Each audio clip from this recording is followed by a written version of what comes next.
ادھر لاکو خان اور چنگیز خان نے اپنے نمائندے اور لشکر بھیج دیے ہوئے تھے، اور مسلمانوں کی سلطنتیں تیرہ اوتار تھی، چھوٹے چھوٹے ٹکڑے تھے، الگ الگ چھوٹی چھوٹی ریاستیں تھیں، برائے نام کوئی سلطنت تھی، قبائل تھے، قبیلے تھے، ان کے حکمران تھے، ان کی اپنی چھوٹی چھوٹی فوجیں تھیں، کاروان سرا تھے، صوفیاء کی خانقاہیں تھیں، کوئی مسجدیں تھیں، جداگانہ ماحول تھا۔ اور جب کوئی سلطنت مؤثر نہ تھی تو اس روئے زمین پر لوگوں کے دلوں میں ایمان کی شمع صوفیاء کرام کے ذریعے روشن تھی۔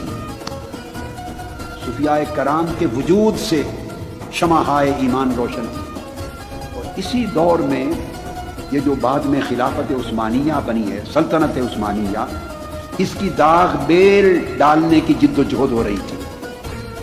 اس خلافت عثمانیہ جو 1924 میں جنگ عظیم اول کے بعد جا کے ٹوٹ گئی، اس کا بانی ارطغرل خان، لکھنے میں ارطغرل آتا ہے، ارطغرل، مگر ٹرکش زبان میں غین نہیں بولتے، ارطغرل یہ بانی، وہ ایک نئی اسلام کی عالمی سلطنت قائم کرنے کے لیے تگ و دو اور جد و جہد کر رہا تھا، مار کے ہو رہے تھے۔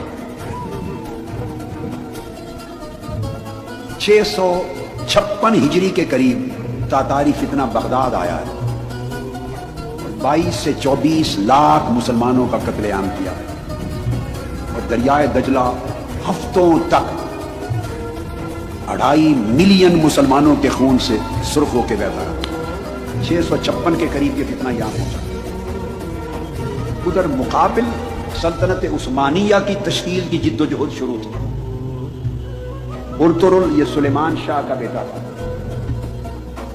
اور پونیا ہیڈ کوارٹر تھا سلجوقی سلطنت سلطان علاء الدین کا، اور یہ سلطان علاء الدین جب بادشاہ تھا تو ادھر مولانا روم آباد ہو چکے تھے، پونیا میں سیٹل ہو چکے تھے۔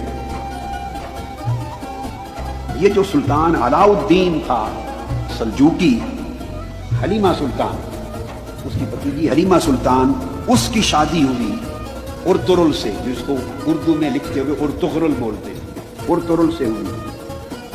اس کے 3 بیٹے ہوئے، اس کا چھوٹا بیٹا، اس کا نام تھا عثمان۔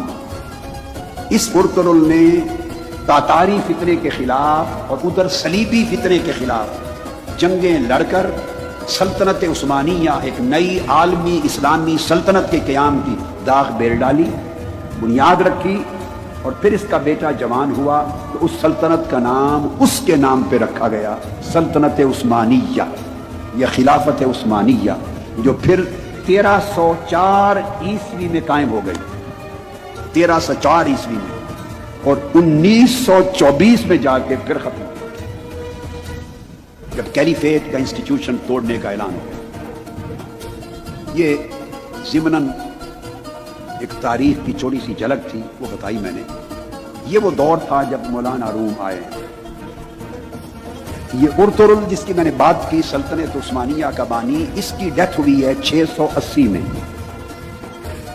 وہ زمانہ شیخ اکبر محی الدین ابن العربی کا تھا، ان کا وصال 640 میں ہوا۔ وہ ان سے رہنمائی لیتا تھا قدم قدم پہ سلطنت عثمانیہ کے قیام میں، ٹرکش سورسز، تاریخی سورسز کے مطابق، ٹرکش سورسز کے مطابق ان کی لمحہ بلمحہ رہنمائی تھی شیخ اکبر محی الدین ابن العربی کی۔